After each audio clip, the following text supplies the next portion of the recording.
uses near Elkvale. We have a mobile home park just south of Philadelphia Street with 118 units. We have a 607-unit apartment, Tallgrass Apartments. We also have some additional apartments at North Valley Drive. So the homes that are identified on these lots within the green area that you see, they will range between $100,000 and $250,000. We also have a proposal with some tiny homes. And by 2024, we have about 1,000 homes that will be constructed, about 900 apartments, to generate about $1.8 million in incremental revenue to pay off these proposed improvements. So that you see what's kind of going on out in the field. This is a view from Century Road looking to the east along East Philadelphia Street. You can see in the background where the mobile home park is. They have a couple mobile homes already placed. They have a couple ready to be placed on site. We also have the foundation of one of the apartment structures right there north of East Philadelphia Street.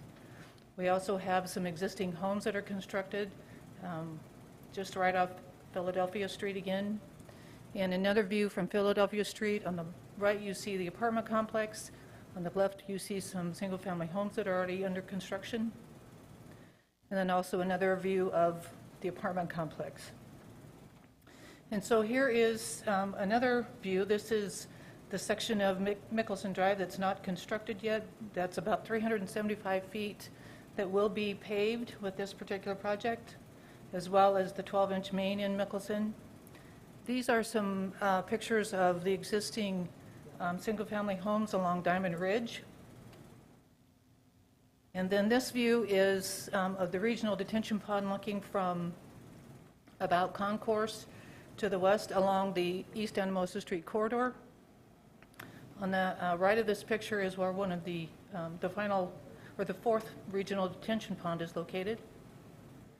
And then we also have the booster station. We're not sure whether it should be east or west of Elkvale, but that feasibility study will identify that.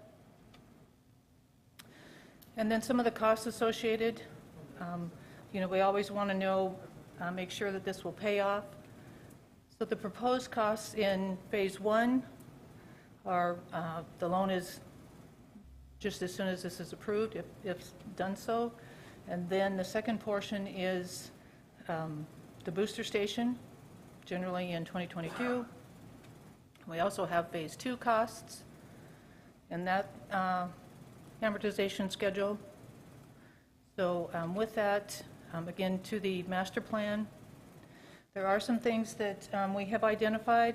There is some public benefit with this particular project. One of the regional needs within this particular district is those 2 water mains, and that was part of staff support, is to get those water mains installed. One of the things that we found is even though the booster station might be allowed within this district, if we don't have those water lines connected all the way over to Elkvale, it's really a development for it's really just an infrastructure improvement for the development and isn't really a regional facility until those water mains are connected.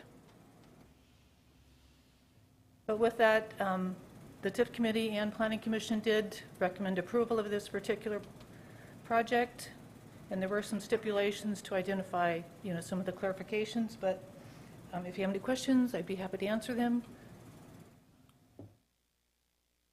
Again, the boundary, one of the things that we did see is there are some costs involved with Rapid Valley Sanitary District. You can see that in the yellow boundary. Again, the purpose is to extend those 2 water mains, construct a regional booster station, construct the 4 regional detention ponds, extend a 12-inch water main in Mickelson, and construct that portion of Mickelson Drive near Western Dakota Tech, and then relocate some power and private utilities within East Anamosa Street, Mickelson Drive, and North Valley Drive. There was some public comment requesting that the northern parcel that's identified here to be removed from the district because they wanted to come forward with their very own tax increment district for the property located south of this project. And one of the things that we found as we looked at this proposal or request to remove this piece of property is that generally all of the public improvements are already installed in this highlighted portion, so staff does not recommend removing that, but that would be your choice. So with that, we have the stipulations that were identified in the staff report.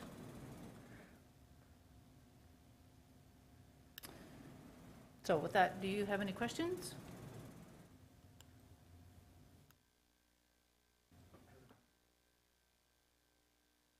Do you have any other items that you want to go over, or just Nope. this one? Okay, That great. was it. We have 2 people in the queue, if you don't mind.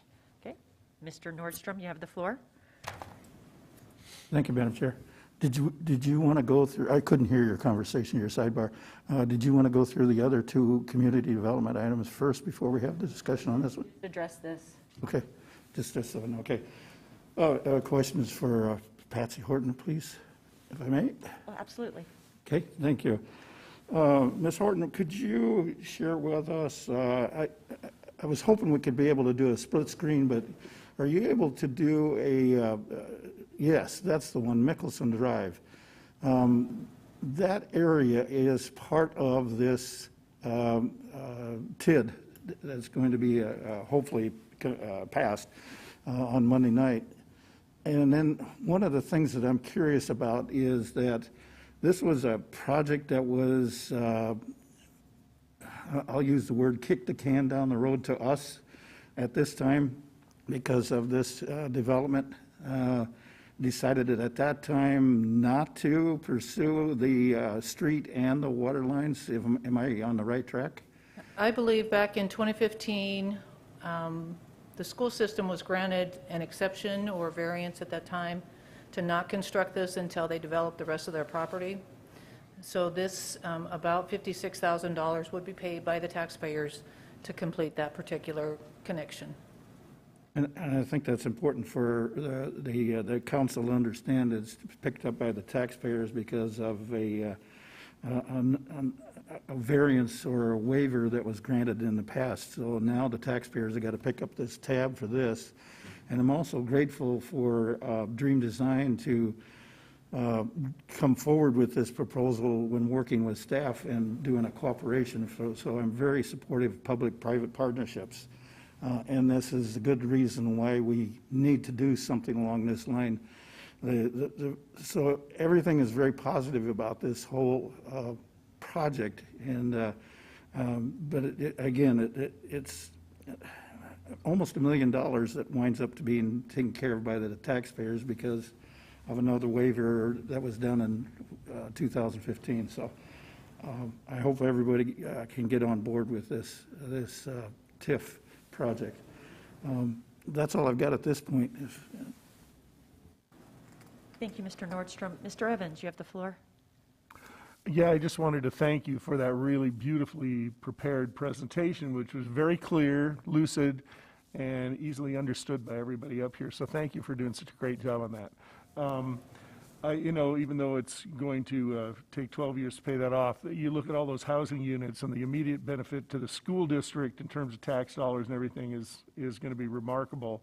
And it's wonderful that we've got, to reiterate what Mr. Nordstrom said, it's great we've got people entering into these private-public partnerships and everything, but I still, like he, contend that we could do it better if we had a different way of making this infrastructure happen to our design criteria and everything, because it takes so much work and so much time and so many extra steps to make it happen, all the work that people have to put in on that, whereas I think we've really got to come up with a more streamlined way of building this infrastructure for the future, especially where the city is going to be growing for the next 10 years. So, but again, thank you for that really great presentation. Appreciate it.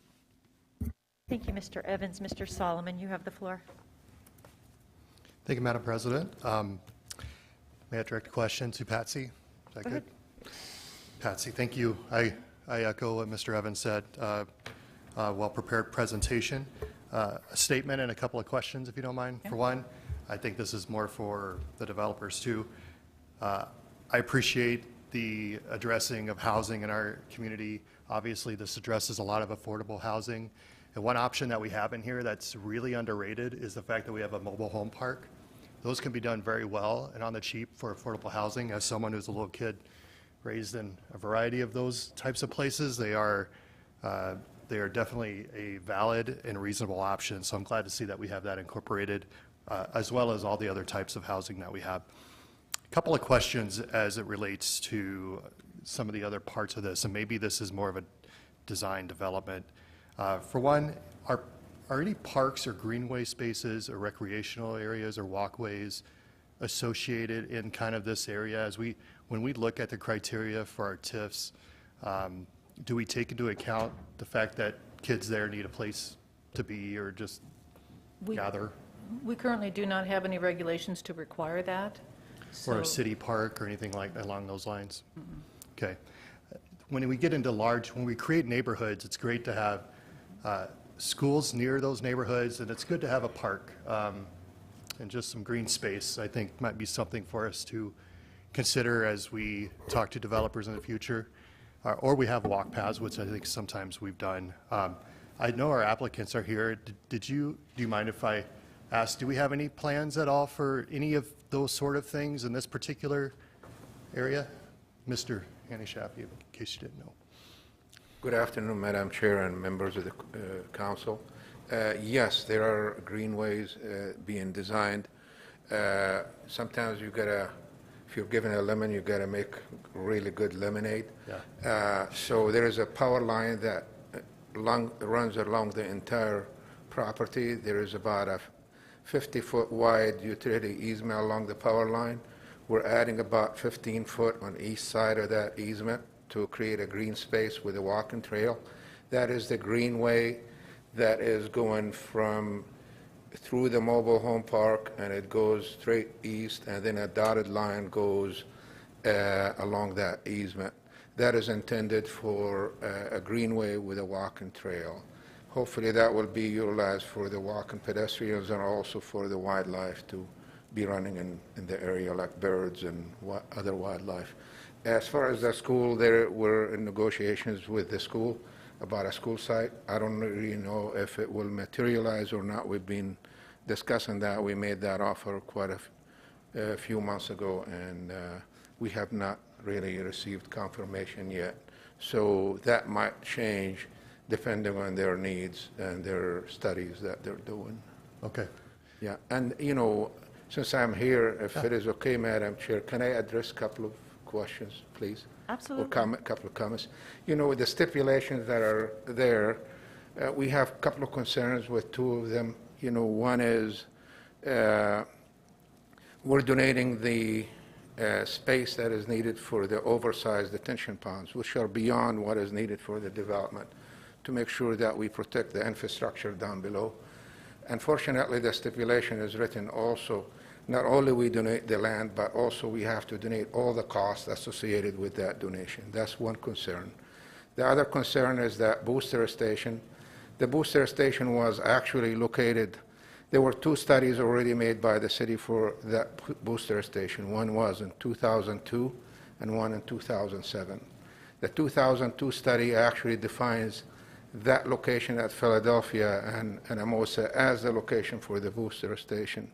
And then the 2007 study actually defines just the location of the tanks, according to what I read through the studies in the last week or so. To really, number one, we have concerns with us funding the booster station without any compensation from the TIF, if it is my understanding. Number two, the timing. We really don't need the booster station for probably a year or two down the road to really come up with the cash and pay for it as soon as this TIF is approved.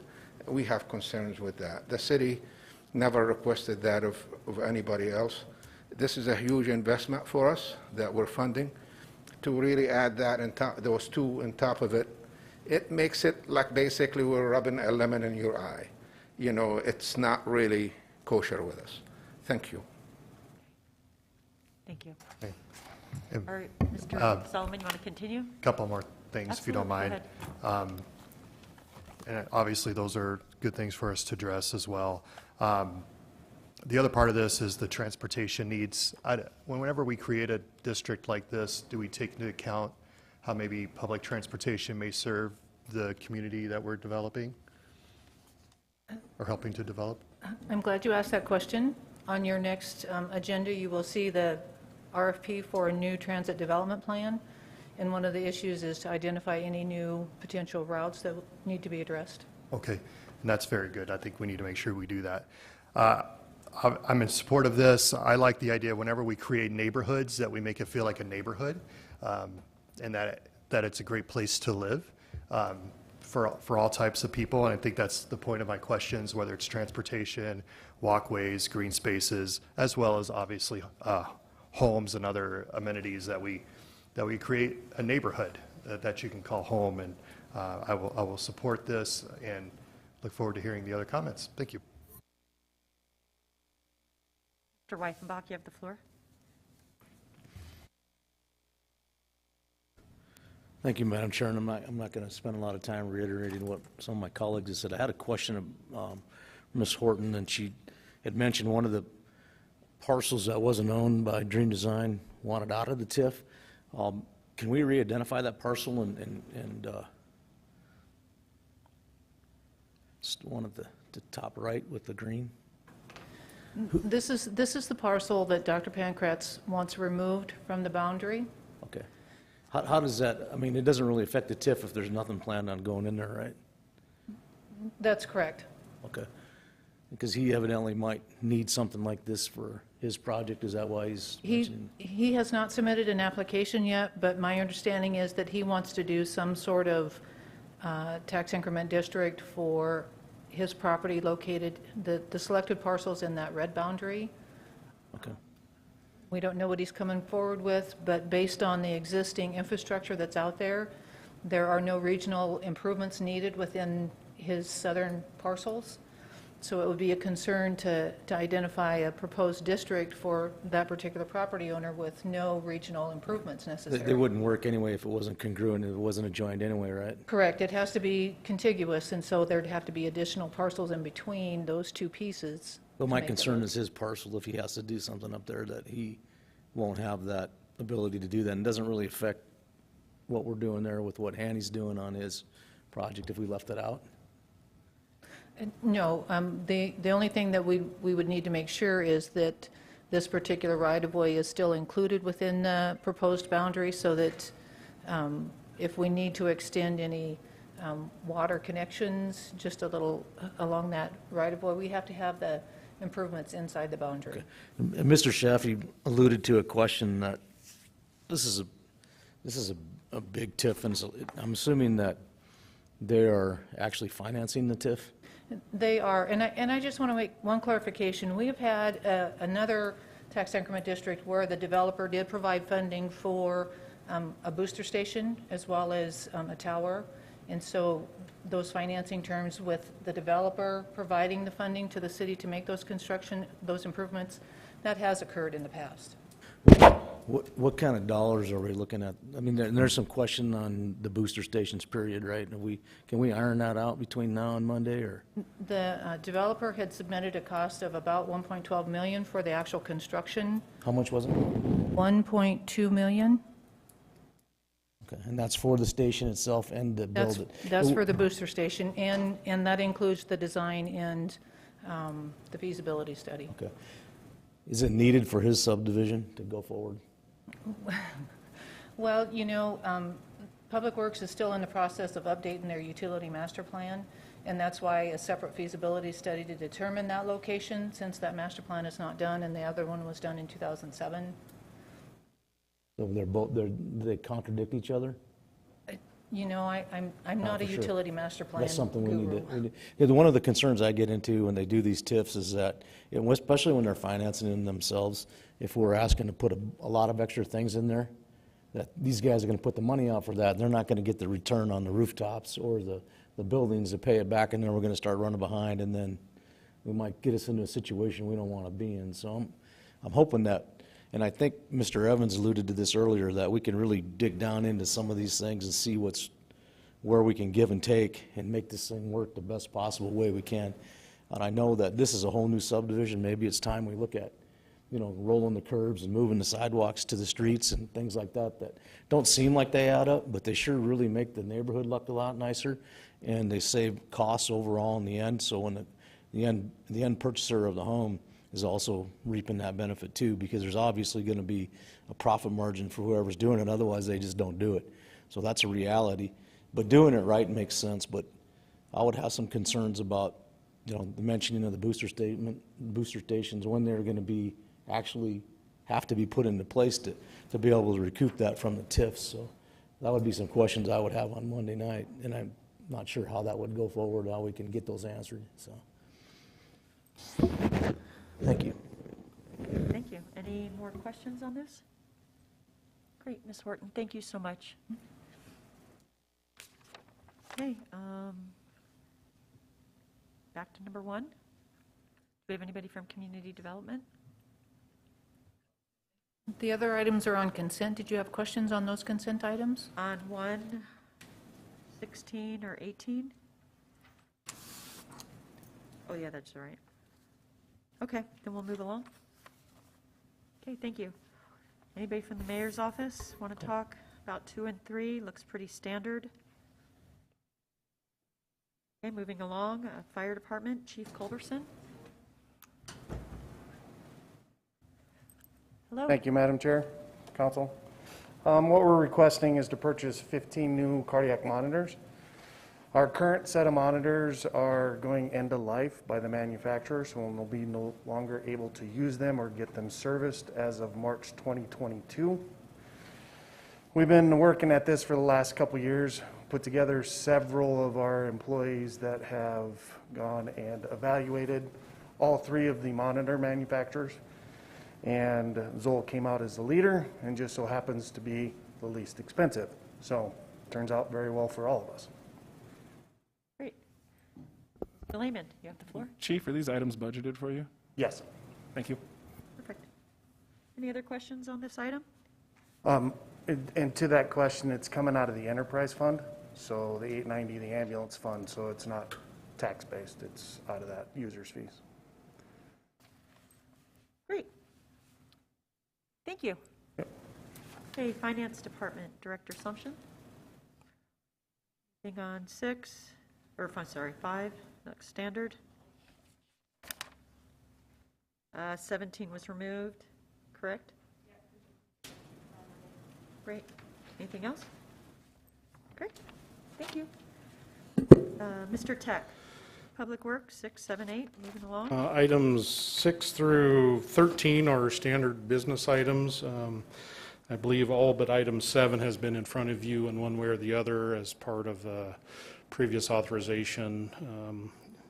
Item 7 is just part of our street rehab, overall public works improvement projects that we do. So it's kicking off a new one. So once again, don't have any specific answers to any questions you may have on that one. We're just getting started on doing some work in the Canyon Lake area.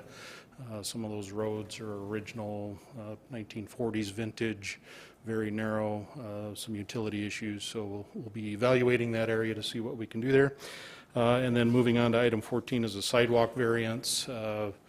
It's up off of Highway 16, rural road sections. There are no sidewalks nearby. Staff supports the variance request to install sidewalks at this time. Okay, great. We have a couple people in the queue. Darla Drew, you have the floor. Thank you. Hey, Dale, I was just wondering on number 8, that Lime Creek analysis, is that looking for more money at this point, or is that just? That's a no-cost amendment, certainly with the COVID this year.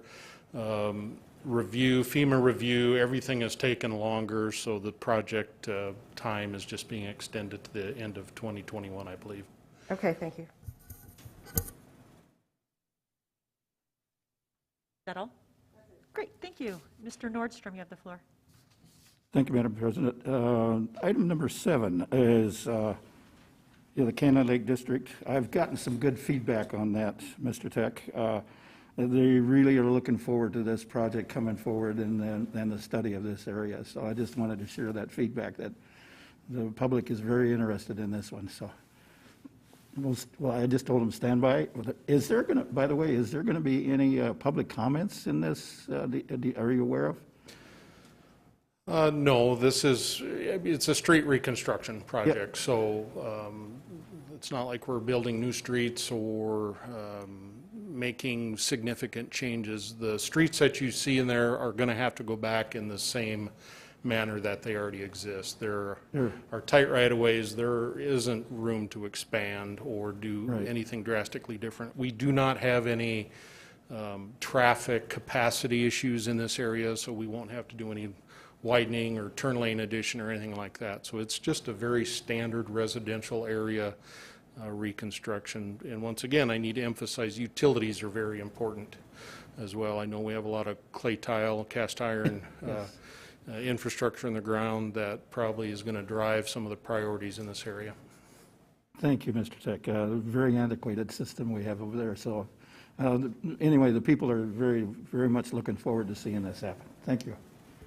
Thank you, Mr. Nordstrom. Mr. Weifenbach? Thank you, Madam Chair. My question would be for Mr. Tech, and this $250,000, basically what they're going to do is they're going to go over review these streets. It's obvious that they need some repairs. I get all that, but so they're going to review it and they're going to make a plan. Is that my understanding? Correct. Yeah, and it's not just a street. It's all the utilities. Yeah. It's Okay. top down, everything, evaluation in that area. And then that will help prioritize which are the most critical projects that need to be done first. 'Cause I see that and I get that, but what realistically, what would the future to be have that done?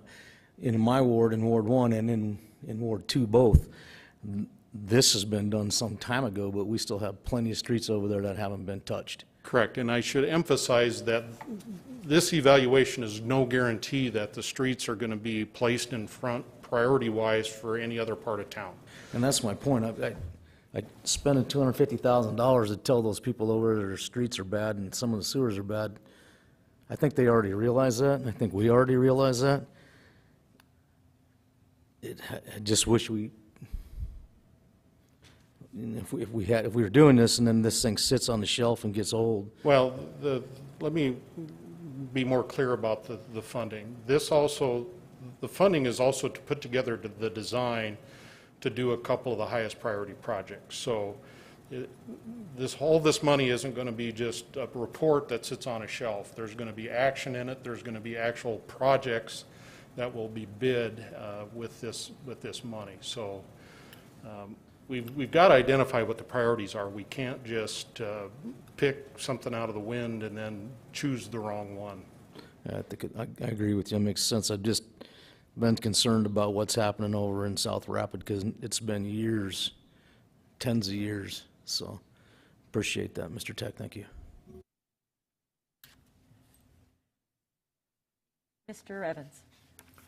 Yeah, I do have a question for Mr. Tech concerning number 14 and the lack of sidewalks. I know there's no sidewalks up there as that corridor becomes developed. The density of residents, whether they're in apartments, whatever, retirement centers, churches, as that becomes greater and greater, what is the plan for sidewalks, pedestrian and/or, say, bike paths along that? That's quite a big swath. Is that part of some bigger plan right now, or is it just not being addressed? Well, no, the city currently does not have a sidewalk installation plan. This is a little unique up there, especially along Highway 16. You don't necessarily want to encourage a lot of foot traffic along an expressway highway, for instance. Someday in the future, I would anticipate, yeah, there will be some sort of a sidewalk project, if you will, along perhaps the service road to enhance the area and provide another mode of local transportation, foot traffic. So, but currently today, no, there's no plan to do anything. Okay, thank you. Moving along, City Attorney's Office. Mr. Landine? Thank you, Madam President. Not sure exactly why this one is necessarily under our items, but if you read the the item attached, basically you had previously approved, because it's being funded out of the Vision Fund, a bid for a fall arrest system in the new arena. And we only received one response, and it was higher than anticipated. So rather than award based on that, as I'm sure you're all aware, the budget for this project is very tight, and they want to make sure they get everything they need. So the decision has been made to ask you to reject all the bids, and then they're going to put together a new RFP and try to get more competition and get a better price, hopefully, for the project. So. Questions? Mr. Solomon, you have the floor. Thank you, Madam President. Joel, I don't know if you can answer this, but what happens if all the bids come back higher and we're on a tight budget? I would say that more than likely, I mean, we need a fall arrest system, so they're going to have to, they've been moving money in the budget, and so they may have to decide if there's a lower priority item and reprioritize that. Okay. Thanks for that reminder. Great, thank you. Moving along, I think we're done, unless we have any other.